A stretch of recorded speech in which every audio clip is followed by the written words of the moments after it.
Hello dear students, Gayatri विद्या मंदिर उच्च माध्यमिक विद्यालय सांचौर जिला जालोर की ऑनलाइन क्लासेस में आप सभी का स्वागत है।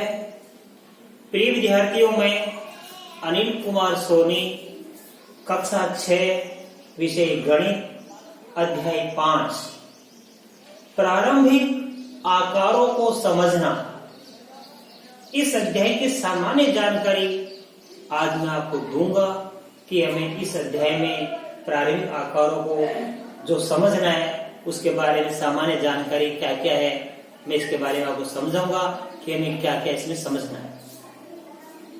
प्रिय विद्यार्थियों, इस अध्याय की शुरुआत करने से पहले मैं आपको कहना चाहूंगा कि आपने यदि अभी तक हमारे गायत्री विद्या मंदिर उच्च माध्यमिक विद्यालय सांचौर जिला जालोर के इस YouTube चैनल को अभी तक सब्सक्राइब नहीं किया है तो सब्सक्राइब जरूर करें, वीडियो को अंत तक पूरा देखें और वीडियो को पूरा देखने के बाद इसे लाइक व शेयर जरूर कीजिए। विद्यार्थियों, आपने 1 से 4 तक अध्याय की अध्ययन आपने पहले कर लिया है और अध्याय 5 की मैं आज शुरुआत करा रहा हूं। देखो इसमें क्या लिखा है, कुछ पॉइंट्स दे रखे हैं, मैं आपको समझा रहा हूं, आप इनको अपनी नोटबुक में उतारना और इन्हें याद करना। देखो बच्चों, नंबर 1 पॉइंट, पहला बिंदु, इसमें लिखा है एक रेखाखंड के दोनों अंतः बिंदुओं के बीच की दूरी उसकी लंबाई कहलाती है। क्या कहलाती है? लंबाई कहलाती है। इसका मतलब ये हुआ कि एक रेखाखंड के कितने बिंदु होते हैं बच्चों? 2 बिंदु होते हैं और दोनों अंतः बिंदुओं के बीच की दूरी को क्या कहते हैं? उसकी लंबाई कहते हैं। देखो बच्चों, ये हमने एक आकृति बना के आपको समझाने का प्रयास किया है। ये ए बिंदु है, ये बी बिंदु है, तो हमारा रेखाखंड बन गया ए बी। आपको पहले बताया गया है, मैं फिर बता रहा हूं कि रेखाखंड किससे बनता है? 2 बिंदुओं से मिलकर जो आकृति बनती है उसे रेखाखंड कहते हैं। एक बिंदु ये रहा और एक बिंदु ये रहा, इनको यदि हम दोनों बिंदुओं को मिला देते हैं, मान लो ये बिंदु ए था, ये बिंदु बी है, तो ये हमारा रेखाखंड बन गया। ये हमारा क्या बन गया? रेखाखंड। तो आपको समझ में आ गया रेखाखंड किसे कहते हैं? 2 बिंदुओं को मिलाने से जो आकृति बनती है उसे रेखाखंड कहते हैं। अब देखिए, अब ये बिंदु क्या होते हैं? अभी आपको बताया मैंने, बिंदु क्या होते हैं? बिंदु का कोई आकार नहीं होता है, बिंदु की कोई लंबाई या चौड़ाई नहीं होती है। आप अपने कॉपी में प्रकार या पेंसिल की नोक से ध्यान देना, ये जो आप बनाते हो ये सब बिंदु हैं।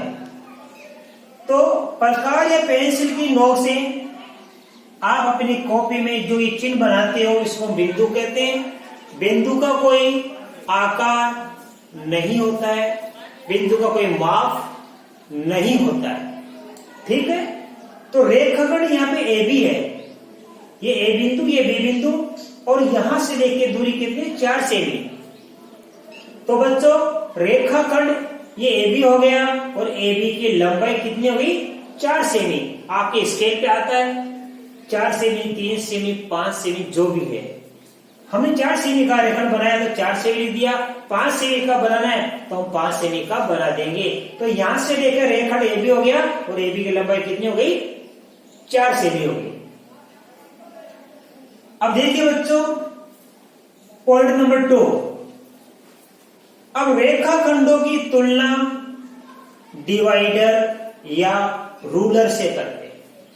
अब रेखाखंड मान लो 2 या 2 से ज्यादा हो जाए तो हम उसकी तुलना कैसे करेंगे, हम उसका पता कैसे करेंगे कि कौन सा रेखाखंड छोटा है या कौन सा रेखाखंड बड़ा है, अथवा कौन से रेखाखंड बराबर है। मापेंगे हम, कैसे पता करेंगे, रेखाखंडों को मापकर हम पता करेंगे कि कौन सा रेखाखंड छोटा है और कौन सा रेखाखंड बड़ा है। राइट। अब प्रश्न ये उठता है कि रेखाखंड की तुलना के लिए हम किसका प्रयोग करेंगे। सामान्यतया आप रेखाखंडों को रूलर से मापते हैं। रूलर मीन्स आप अपने स्केल से मापते हैं। किससे मापते हैं? स्केल से मापते हैं। तो रेखाखंड की तुलना हम किस किस से कर सकते हैं? हम डिवाइडर से भी कर सकते हैं और रूलर से भी कर सकते हैं। लेकिन दिक्कत क्या होती है, देखो बच्चों, यहां से लेके रूलर जो आपका प्रकार होता है इस टाइप का, ठीक है, ये डिवाइडर कहलाता है। हम स्केल से यानी रूलर से भी माप सकते हैं। तो ध्यान रहे, रूलर से मापने में कुछ त्रुटियां हो जाती है, कुछ परेशानी आती है। कभी कभी आपको नाप जो स्केल पे लिखा होता है वो साफ दिखाई नहीं पड़ता है, तो मापने में त्रुटि होने की संभावना रहती है। इसलिए हम डिवाइडर लेंगे और डिवाइडर को ऐसे नाप लेंगे उठा के, फिर ये खोलेंगे, ये बड़ा है, देखो ये छोटा है, अब इसको ज्यादा खोलेंगे तो बड़ा हो गया। यहां से लेके इतना खोल दिया 3 सेमी, अब 3 सेमी इतना हुआ, ज्यादा खोलेंगे बड़ा। तो हम डिवाइडर से नाप के पता कर सकते हैं कि कौन सा रेखाखंड छोटा है और कौन सा रेखाखंड बड़ा है। राइट। अब देखिए तीसरा पॉइंट, ये हमारा रेखाखंड 3 सेमी का, ये हमारा 4 सेमी का है। तो रेखाखंड की तुलना डिवाइडर या रूलर से करते हैं। तीसरा, घड़ी की सुई का एक पूरा चक्कर एक घूर्णन कहलाता है। बच्चों, आपने घड़ी देखी है इस प्रकार की, इसमें 3 प्रकार की सुई होती है। सबसे बड़ी सेकंड, उससे छोटी मिनट की सुई, सबसे छोटी होती घंटे की सुई। राइट। कोई भी सुई जब हमारा एक पूरा चक्कर करती है, घंटे की सुई एक पूरा चक्कर करती है या कोई भी सुई एक पूरा चक्कर करती है, तो कहलाता है एक घूर्णन। घूर्णन यानी चक्कर, घूर्णन का मतलब घूमना। तो सुई जब एक चक्कर पूरा कर लेती है तो वो एक घूर्णन कहलाता है। अब देखो, समकोण है 90 डिग्री, 1/4 घूर्णन। समकोण में कितना बनता है, देखो यहां से लेके यहां तक ये समकोण हो गया, अथवा यहां से लेके ये, जैसे 12.25, ठीक है, 12.25। अब यहां से लेके ये क्या हो गया हमारे पास में, देखो ये पे ये एक समकोण हो गया, यहां से लेके एक समकोण, यहां से लेके एक समकोण हो गया और यहां से लेके एक समकोण हो गया। राइट। तो समकोण 90 डिग्री का कोण जब बन जाता है तो वो कहलाता है 1/4 घूर्णन। क्यों? क्योंकि ये पूरा सर्किल कितने नाम का होता है हमारे पास में, 360 डिग्री का होता है। राइट। ये पूरा नाप कितना होता है,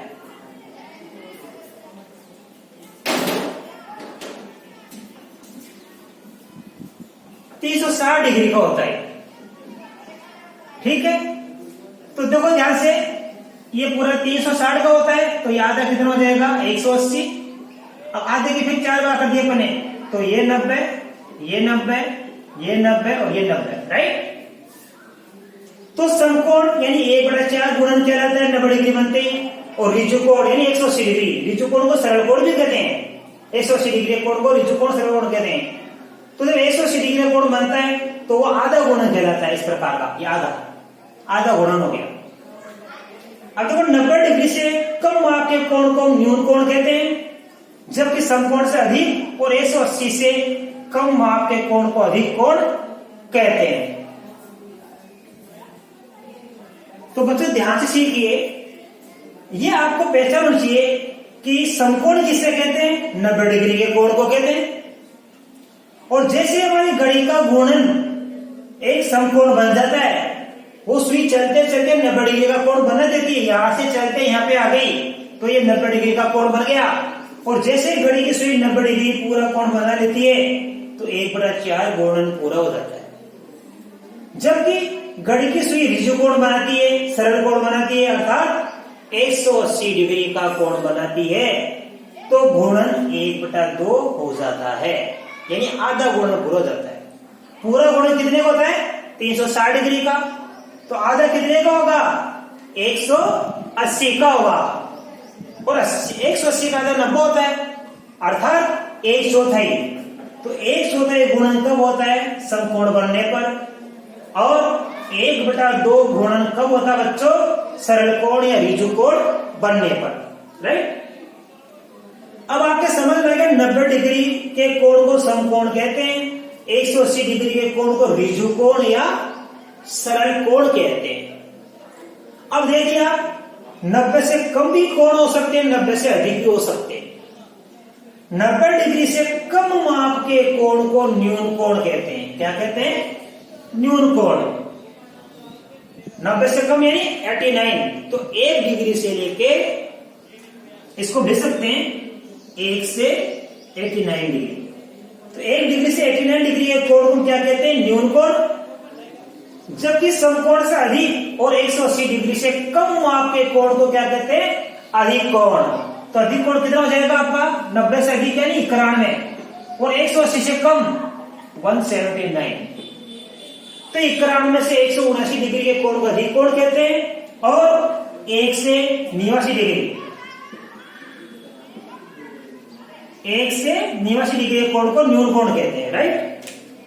अब देखिए 5वां पॉइंट, 2 प्रतिच्छेदी रेखाएं। प्रतिच्छेदी मतलब एक दूसरे को काटती है, ऐसे ऐसे काटने वाली रेखाएं, राइट। 2 प्रतिच्छेदी रेखाएं परस्पर लंब रेखाएं कहलाती है। क्या कहलाती है? लंब रेखाएं कहलाती है। कब कहलाती है? यदि इनके बीच का कोण कितना? 90 डिग्री। जैसे मान लो एक रेखा ये जा रही है AB, एक रेखा ये आ रही है CD, तो ये AB और CD एक दूसरे को कहां काट रही है? D बिंदु पर काट रही है बच्चों। तो D बिंदु पर काट रही है, और यहाँ कोण कितना बन रहा है? 90 डिग्री, और यहाँ भी कितना बन रहा है? 90 डिग्री। तो ये CD रेखा और AB रेखा क्या कहलाएगी? परस्पर लंब रेखा कहलाएगी। अर्थात 2 प्रतिच्छेदी रेखाएं परस्पर लंब रेखाएं कहलाती है। कब? जब इनके बीच 90 डिग्री का कोण हो। तो देखो ये T होता है, और ये उल्टा T, तो CD, ये उल्टा T को बोलते हैं लंब, तो CD लंब AB पर है, इसको बोलते हैं CD लंब, ध्यान देना, AB पर है। CD लंब AB पर है, राइट। अर्थात ये CD और AB परस्पर लंब रेखाएं हैं। तो बच्चों आप इसको नोट में उतारना। मैंने बड़ी आसानी से आपको समझाने का प्रयास किया है। इसके कुछ पॉइंट्स मैं आपको कल नेक्स्ट वीडियो में समझाऊंगा। धन्यवाद।